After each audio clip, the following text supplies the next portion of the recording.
Hello বন্ধুরা, আমি এসে গেছি সুপ্রিয়ার প্রাণভোমরা থেকে আবার তোমাদের কাছে নতুন একটা রেসিপি নিয়ে।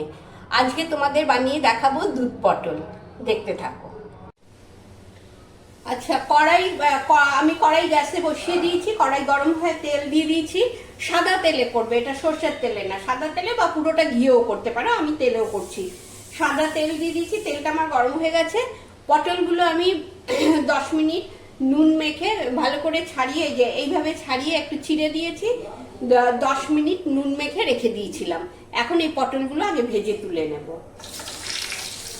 গ্যাসটা একটু কমিয়ে নিও।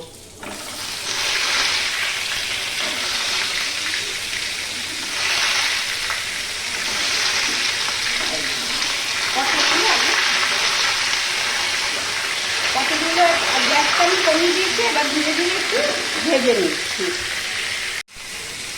পটলগুলো যখন ভাজবে একটু নেড়ে ঢেকে দেবে, ঢেকে একটু পরপর ঢাকা দিয়ে উল্টে দেবে, কিন্তু লাল যাতে না হয়। আমি ঢেকে দিলাম। আচ্ছা, পটল আমার ভাজা হয়ে গেছে, আমি এবার পটলগুলো তুলে নিচ্ছি। দেখো, বেশি ভাজবে না, যে একেবারে কড়া ভেজে ফেললাম তা না, কিছুটা নরম হলেই তুলে নেবে, কেন তা নাহলে বেশি লাল হয়ে যাবে। দুধ পটলটা একটু সাদা রাখার চেষ্টা করবে। এই যে পটল ভেজে আমি তুলে নিলাম। আচ্ছা, আমার পটল ভাজা হয়ে গেছে দেখালাম। এবার কড়াই তেলটা কমিয়ে আমি অল্প একটু তেল রেখেছি, তার সাথে আমি ঘি দিয়ে দিচ্ছি। তোমরা চাইলে পুরোটা সাদা তেল দিয়ে করে পরে নামাবার সময় একটু ঘি দিতে পারো। আমি প্রথমেই একটু ঘি দিয়ে নিচ্ছি। ঘিটা গরম হোক।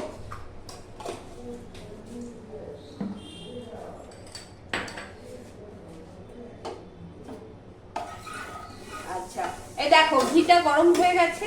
আমি এর মধ্যে গরম মশলা দিয়ে দিচ্ছি। এলাচ, লবঙ্গ আর দারচিনি। এলাচগুলো আমি ফাটিয়ে দিয়েছি। আজকে কিচেন কিং মশলা দেবো না, কারণ কিচেন কিং মশলাটা দিলে একটু কালার হয়ে যাবে। আমি জিনিসটা সাদা রাখতে চাইছি। এই দেখো, একটু ভেজে নিচ্ছি। গরম মশলা ফোড়নে দিয়েছি, গরম মশলাটা একটু ভেজে নিলাম। ভেজে এবার আদা কাঁচা লঙ্কা বাটা দিয়ে দিচ্ছি।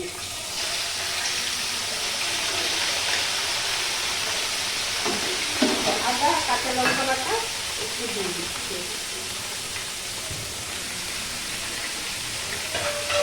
আচ্ছা, আদা কাঁচা লঙ্কা বাটাটা দিয়ে একটু নেড়ে নিচ্ছি। নেড়ে এবার এর মধ্যে দিয়ে দিচ্ছি একটু নুন।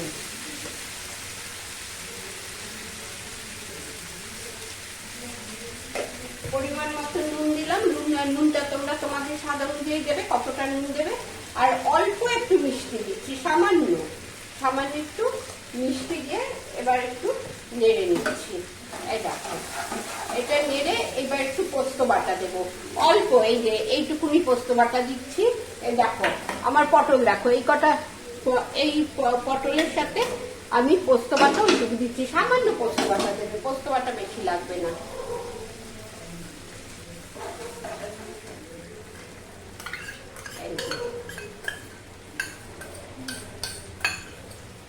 পোস্ত বাটা দিলাম। পোস্ত বাটা দিয়ে একটু নেড়ে নেব। এই একটু নেড়ে নিচ্ছি। গ্যাসটা একটু বাড়িয়ে নিলাম, একদম কমিয়ে দিয়েছিলাম, গ্যাসটা বাড়িয়ে পোস্ত বাটাটা একটু নেড়ে এইবার এর মধ্যে দেব কাজু আর কিশমিশ। 7-8টা কিশমিশ নিয়েছি, 7-8টা কাজু নিয়েছি। এই কাজু বাটাটা এর মধ্যে দিয়ে দেবো।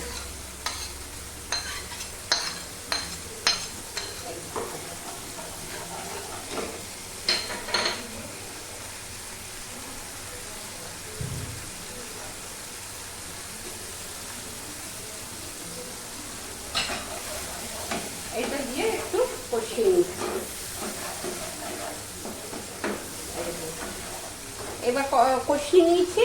এবার এর মধ্যে আমি এই ভাজা পটলগুলো দিয়ে দেবো। গ্যাসটা আবার কমিয়ে নিচ্ছি। দেখো, এই ভাজা পটলগুলো দিয়ে দিচ্ছি।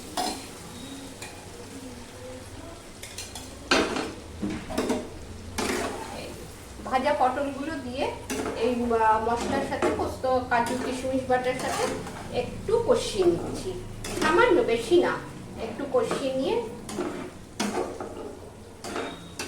এবার দুধটা দিয়ে ফোটাবো।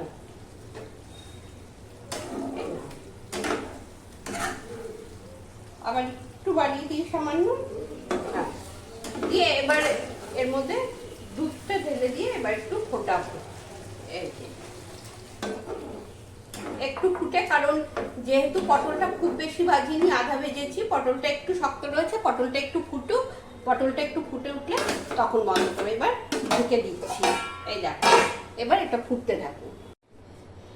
আচ্ছা, এবার আমরা ঢাকাটা খুলি, ঢাকাটা খুলে দেখি কতদিন হয়েছে। এই যে, বাহ, হয়ে এসছে। দেখো, পোস্ত বাটা তোমরা ইচ্ছে না করলে নাও দিতে পারো, কিন্তু পোস্ত বাটাটা না দিলে বড্ড পাতলা হয়ে যায়, ওই জন্য পোস্ত বাটা দিয়েছি। হ্যাঁ, আমার পটলও সেদ্ধ হয়ে গেছে। এবার আমি তোমাদের সামনে থেকে দেখিয়ে দিচ্ছি। এই দেখো, হয়ে গেছে কমপ্লিট আমার দুধ পটল, সাদাই রয়েছে। তোমরাও এরকম সাদা রাখার চেষ্টা করবে, তাহলে দেখতে ভালো লাগবে, যেহেতু দুধ পটল। আর তোমরা অবশ্যই এটা করে খেও, খুব সুস্বাদু খেতে। এটা পোলাও দিয়েও খেতে ভালো লাগে, রুটি, লুচি, পরোটা, ভাত সব দিয়েই ভালো লাগে। খেয়ে আমাকে অবশ্যই জানাবে তোমরা কেমন খেলে, আমাকে লাইক কমেন্টে সব জানিও। আর যারা সাবস্ক্রাইব করনি প্লিজ একটু সাবস্ক্রাইব করে দিও, আর বন্ধু টন্ধুর সাথে সবার সাথে শেয়ার করো। ঠিক আছে, আজ তবে এখানেই শেষ। তোমরা সবাই ভালো থেকো, আবার দেখা হবে নতুন ভিডিওতে। টাটা।